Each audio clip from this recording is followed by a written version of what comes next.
What's good with the YouTube? You already know Big Flocka with the comics reaction. What we do on this channel, we smash, dash, and react. Please hit the like, subscribe, comment, do all things to help support this channel, and hit that bell notification for future fire contents. So I'm gonna react to Gunner's video he did on the woods by him getting rust. Right? You'll understand as we go into it. So he's talking about D.V.I, Dual Vocational Institute, Tracy. Known as Gladiator School, there's always been it was a place where they used to send all the YA kids as well back in the early 80s and whatnot, all the way back to the 50s. It's always been known for a lot of bloodshed. It was an NF stronghold at one time, transferred over, became, it's gone through a lot of shit over the years, right? And one thing though, when it became a reception center, it was known to get to rocking. You know what I'm saying? Because you had so many different groups there. They were sending cats from the Bay Area there at times on violations. They were sending the Woodpile, Butte County, all those surrounding counties were pretty big. You had Bloods, you had Crips, you had Coomies, you had everything there, man. So it was a melting pot for a lot of shit to be happening, right? And I was at this facility. You know what I'm saying? I was the authority in charge. I was in charge of the whole prison at one time. I was in K Wing, and I was running that prison probably for about 6 to 7 months. You know what I mean? And the incident that Gunner talks about, as far as not the incident he got involved in, but what led to this, the green light on removing all wolf packs. I'm the one that sanctioned in order that all wolf packs would not walk our lines. And the reasons be it is pretty accurate. They were trying to see that whole riot gave them a little bit more credibility because they were in the early stages of recruiting, and they were basically like junior ABs. Like they were trying to be an Aryan Brotherhood faction, and they were trying to organize in a lot of the white factions at that time. Later on, them and a few other groups got green lighted, but there was a couple solid dudes from this, right? And now there's always been war a lot of times with like the whites, northerners. I think the northerners and whites probably got off more than northerners and southerners, believe it or not. And yes, the southerners and whites were getting off a lot of times as well, man. See, that's where things started changing was the 2000s, where it was no longer about having allies or alliances that were believed. The Northerners, he got off a couple of times with the blacks in different locations. Whites got off with the Southerners, and everybody started to have less of a role of respect. You know what I'm saying? Like before that little alliance, it started to deteriorate a little bit. Now, the whites program changed in the 2000s. Prior to that, they were kind of loose-knit. A lot of them were just regular white dudes. Hey, brother, long hair. Hey, go fuck my lady when you get out, brother. That's how they would talk. Always sex playing, always that. And they didn't really have an established program. Now, next thing you know, the AB was pretty much influential in starting to recruit people from these sub factions. And then recruitment started to take off as far as with all these different white factions. You know what I'm saying? Which was a smart fucking thing. So, everything he said describing the whites, a lot of times they are with the business. Either their program's going to be pretty strong or it's going to be pretty weak. But even when it was strong, it was easy to identify who was what. That's the only thing that I used to notice the most about the white factions was their leadership didn't have a problem with putting themselves out there as much. Now you got to level 4 shoes, it was a little bit different. But like the reception center, San Quentin, D.V.I, I've seen it. I remember when this skinhead named Sunball was trying to run Quentin, right? And he was fucking, you could identify everything he was doing. But then as soon as the AB member named Tank got there, the whole fucking program switched up, man. It was up to par. Now, like I said, my reaction to this is everything's pretty accurate. There was a lot of incidents afterwards of between homeboys and whites. The cops there kind of favoritized the whites and looked at the Norteños as troublemakers. So there was one incident that happened that was similar to what Gunner's talking about, to where they brought light-skinned homeboys, right, into a fucking cafeteria. And then next thing you know, for searches, and they brought 50 fucking whites. And next thing you know, the whites rushed the homeboy. There was another white homeboy that was in a wheelchair that the whites ran and hit. They stabbed him. So these were all incidents because of what happened back in, I think it was July of 2006, where I think about a bunch of Wolfpack got fucking hit. A bunch of white dudes got hit. And we knew going into it, right? My directives were this. Was every Wolfpack that was walking that yard at that time, they were to get hit, right? Now we know tomahawk or nothing. And a couple of them got hit. I had people that needed to report, like Cisco Monster from Susanville. He was a bro, but he did honor bond number 13 at that time.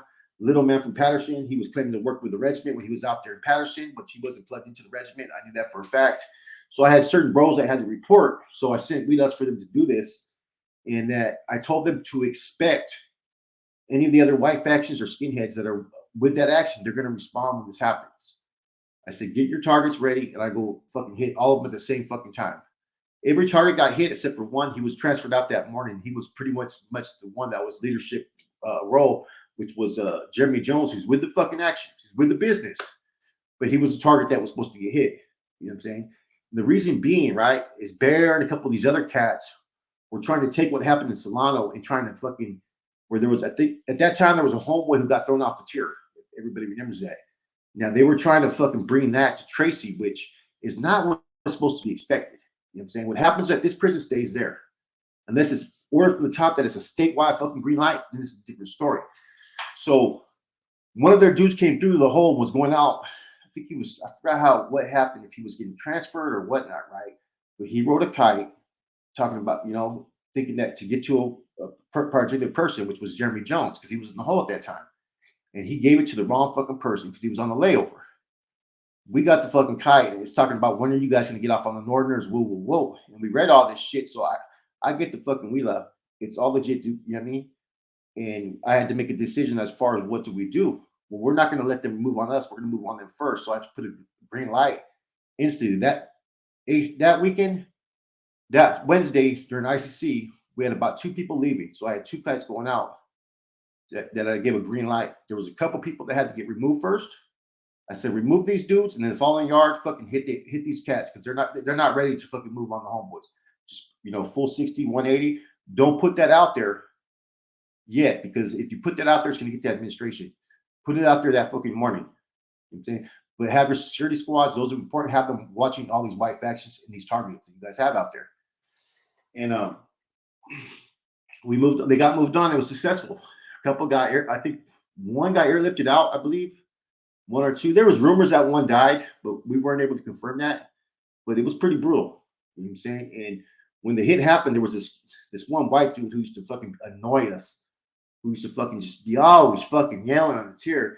And he started saying, yeah, I told you they were coming. He was like fucking getting pumped up and shit. Then he finds out that his homeboys got booked. And he was fucking not on the fucking tier no more. He wasn't on the wire. That wasn't even talked about. We had so many fucking sections fucking full because of that.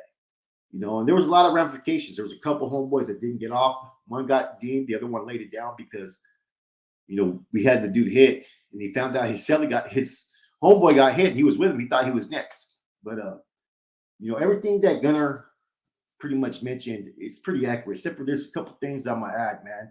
Is that the whites program did not start changing until the 2000s when the AB took control of a lot of the groups. In the 90s, 80s, they started to have a loose program. You know what I'm saying? Like I said, a lot of them had that long fucking hair, the fucking what do you call that? The fucking the mullets and shit like that. Fucking next you know, about 6 months later, they all shaved their heads and they were all skinheads now. It was fucking weird. They started to have their fucking, you know, routines going on, and their program changed. You know what I'm saying? And so the incident with Gunner does not surprise me because it happened, and the staff were favoritizing the white faction. So after that happened, my whole thing was stand your ground, be ready. If they move on any homeboys, then we'll fucking hit them back. And see, there was a dude that was NLR that was in there at the time that was real respectful, right? That I was gonna coordinate as far as how can we diffuse the situation, man. Let them know that, you know what, your people were gonna fucking move on us. This is why it happened. Now I had a dude from Warrior Skinhead next to me. I communicated with him, and this dude was fucking laced up, right? And he just said, you know, hey, he goes, you know, my people are going to react. If they see it, they have to. It's for their people. I go, I get that. We did what we had to do, and this is the reason why it happened. You know what I'm saying? And from there, it just was, you know, it was still on. We kept on getting homeboys. They were popping doors open. Homeboys were getting on that ass, and vice versa. You know what I'm saying? And the cops fucking did a scandalous move because they had all those dudes, fucking 50 dudes rush about 9 fucking homeboys. A couple homeboys got knocked out in the process and shit. And then they were even fucking with me because they were taking me to fucking visits. And the escorting officer, because they caught a wheeler when I submitted to the Bay, I used to Xerox every copies of what's going on, and then I put a certain name. But apparently fucking IGI knew that fucking code name, right? Which meant it was me.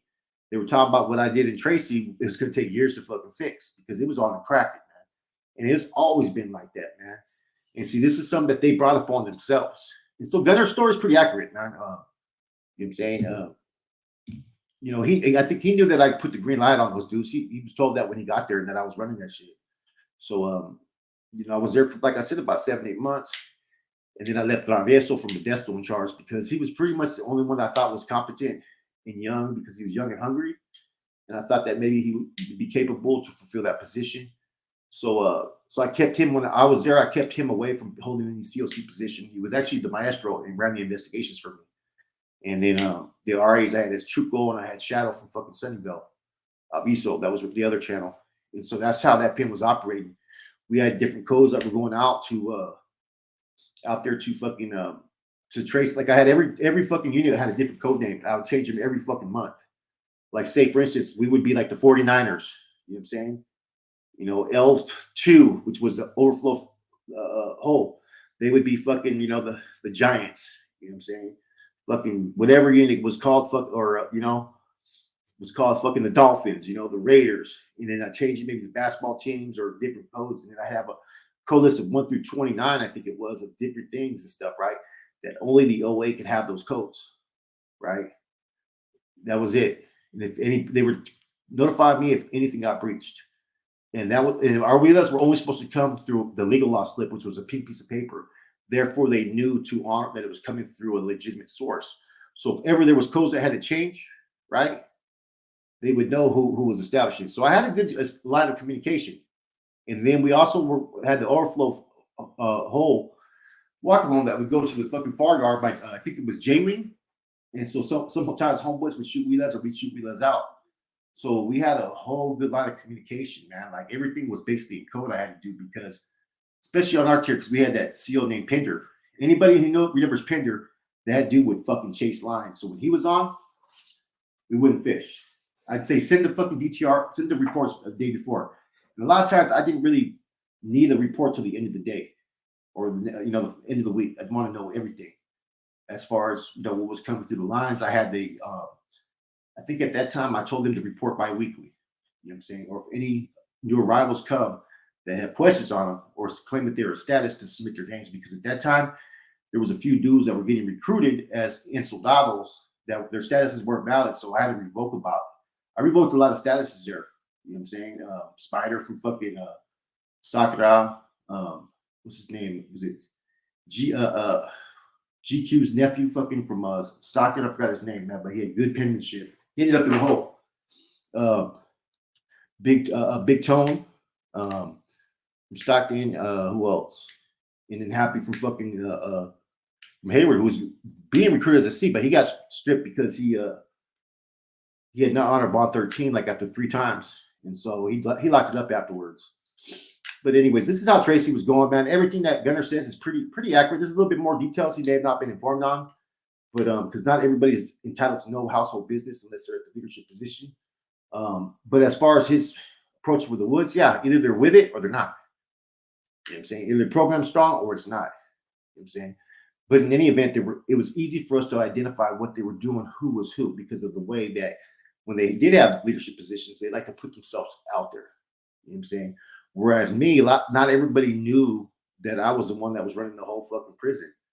You know what I'm saying? I wouldn't put myself out there. I let the RAs, I let people like Travieso and all those cats who wanted to be intention whores, I let them go ahead and have it because it wasn't that important to me. You know, I even used to jump in on the household flecha at the same time with all the other members as far as the household, which I don't have to do because I have a lot of responsibility. I do that, and at the same time, I was recruiting 2 dudes as bros at the time when I was there. So, you know, sometimes you got to set by an example, man, and showing people that you're not trying to put yourself out there and then other people just do their job, delegate that responsibility. That's how it's supposed to work. Anyways, yeah, just a little bit more details about that. You know, the Wolfpack were later deemed by the AB, but at the time they were trying to be the AB. You know, and if anything, our incident gave them a little bit more credibility in the system because of what we did there. You know what I'm saying? And for a minute, they were portraying like they were under the AB. There was all kinds of little different things that were going on with them, man. I was told to watch it from the get-go through the bay.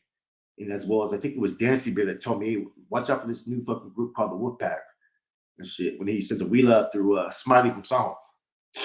Anyways, this is your boy Flacco, Comics Reaction. Hope you guys enjoy.